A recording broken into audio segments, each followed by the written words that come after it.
Morning मना में एक बार फिर से आप सभी को जय मसीह की। आइए मेरे प्रियो, हम परमेश्वर के वचन से एक बार फिर से अपने उसी शीर्षक के ऊपर बातचीत करेंगे। How character build under trials. परीक्षा के मध्य चरित्र का निर्माण। हम देखेंगे दूसरा कुरिन्थियों उसका 4 अध्याय और उसके 17 पद को और उसके 18 पद को। यहाँ पर इस प्रकार से लिखा हुआ है, क्योंकि हमारा पल भर का हल्का सा क्लेश हमारे लिए बहुत ही महत्वपूर्ण और अनंत महिमा उत्पन्न करता जाता है। पौलुस प्रेरित कुरिन्थ की कलीसिया को बड़े ही सरल रीति से इस बात को लिख रहे हैं कि हमारा जो हल्का सा या पल भर का क्लेश, दुख, परीक्षा, समस्या जो हमको आती है, वो हमारे लिए महत्वपूर्ण और अनंत जीवन की महिमा उत्पन्न करता जाता है। जो समस्या, जो रुकावट, जो तकलीफ हमारे जीवन में, जो क्लेश हमारे जीवन में आती है या जो परीक्षा हमारे जीवन में आती है, मेरे प्रियो, पौलुस प्रेरित कुरिन्थ की कलीसिया को लिखकर कह रहे हैं कि वो हमारे लिए बहुत महत्वपूर्ण है। क्यों? क्योंकि वो हमें बिल्ड करती है, वो हमारे चरित्र का निर्माण करती है, अनंत जीवन की महिमा को उत्पन्न करती है। और 18 पद में वो कहते हैं, और हम देखी हुई वस्तुओं को नहीं परंतु अनदेखी वस्तुओं को देखते रहते हैं, क्योंकि देखी हुई वस्तुएं थोड़े ही दिन की हैं परंतु अनदेखी वस्तुएं सदा बनी रहती हैं। पौलुस प्रेरित बड़े ही अच्छे ढंग से अपनी बातों को कुरिन्थ की कलीसिया के आगे रखते हैं। और आज मेरे प्रियो, ये बातें हमारे लिए भी उतनी ही लागू होती हैं जितनी उस समय कुरिन्थ के कलीसिया के लोगों के लिए होती थी। पौलुस प्रेरित कह रहे हैं, देखी हुई वस्तुओं के ऊपर विश्वास नहीं करते परंतु अनदेखी वस्तुओं को देखते रहते हैं, क्योंकि देखी हुई वस्तुएं थोड़े दिन की हैं परंतु अनदेखी वस्तुएं सदा बनी रहती हैं, है ना।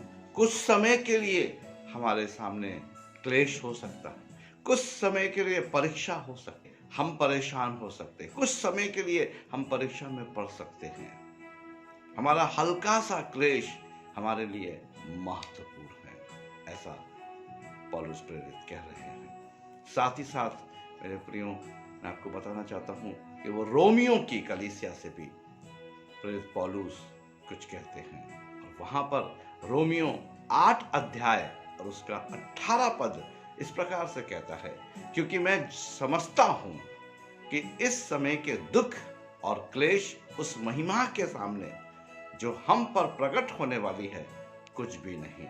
Wow, praise the Lord. इस समय का जो दुख या क्लेश या परीक्षा है मेरे प्रियो, वो उस महिमा से जो हम लोगों के ऊपर प्रकट होने वाली है, वो प्रभु यीशु मसीह की महिमा, वो परमेश्वर की महिमा जो हम पर प्रकट होने वाली है, वो बड़ी है। आमीन, हालेलुया। कहते हैं, क्योंकि मैं समझता हूं कि इस समय के दुख और क्लेश उस महिमा के सामने जो हम पर प्रकट होने वाली है कुछ भी नहीं। ये दुख, ये परीक्षा कुछ भी नहीं है उस महिमा के सामने जो प्रकट होने वाली है। इसलिए क्लेश में हमें स्थिर रहने की आवश्यकता है। परीक्षा में हमें शांत रहकर परमेश्वर की ओर झुककर परमेश्वर की ओर ताकने की, परमेश्वर के साथ संगति की आवश्यकता है, धीरज के साथ। पौलुस प्रेरित कहते हैं, हम देखी हुई वस्तुओं के अनुसार नहीं चलते, परंतु हम अनदेखी वस्तुओं के अनुसार चलते हैं।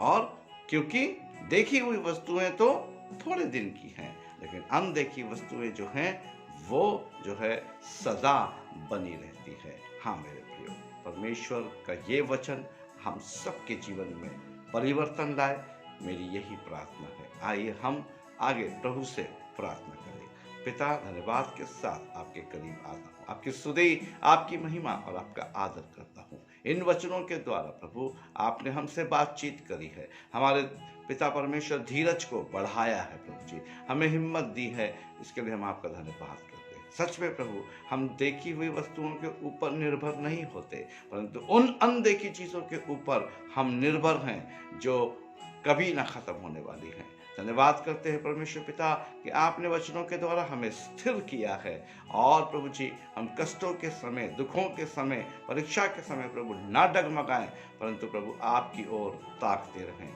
क्योंकि परमेश्वर पिता प्रभु जी वो जो महिमा हम पर प्रकट होने वाली है वो बड़ी है। सो प्रभु हम सबकी आप सहायता और मदद करें प्रभु यीशु मसीह के नाम में, आमीन।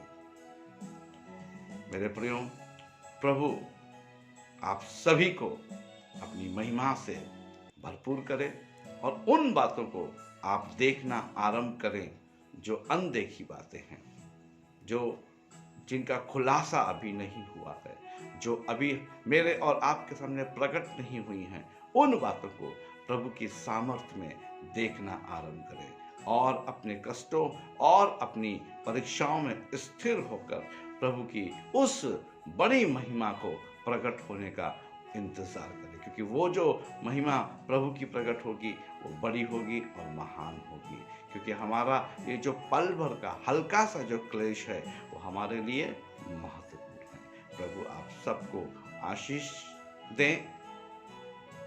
यदि आप में से कोई भी प्रार्थना चाहता है या बाइबल अध्ययन में आगे बढ़ना चाहता है, हमारे दिए गए नंबर से हमसे संपर्क करें। हम आपके साथ बाइबल अध्ययन में और प्रार्थना के लिए आगे बढ़ने को तैयार हैं। हमें आपके फ़ोन का इंतज़ार है। प्रभु आप सबको, मेरे प्रियो, प्रति भोर हम मॉर्निंग मन्ना को सुन रहे हैं और परमेश्वर आपके जीवन में आशीष को दे रहे हैं। मैं आभारी हूँ परमेश्वर का, मैं धन्यवादी हूँ परमेश्वर का। और प्रति रविवार को रात्रि 8 बजे revival churches in India Varanasi Facebook group में हम आराधना करते हैं। आप उस ग्रुप को ज्वाइन कर सकते हैं, उसमें आप जुड़ सकते हैं और हमारे साथ आशीषित हो सकते हैं। प्रभु की कृपा और प्रभु की दया हम सब पर बनी रहे। धन्यवाद। जय मसीह की।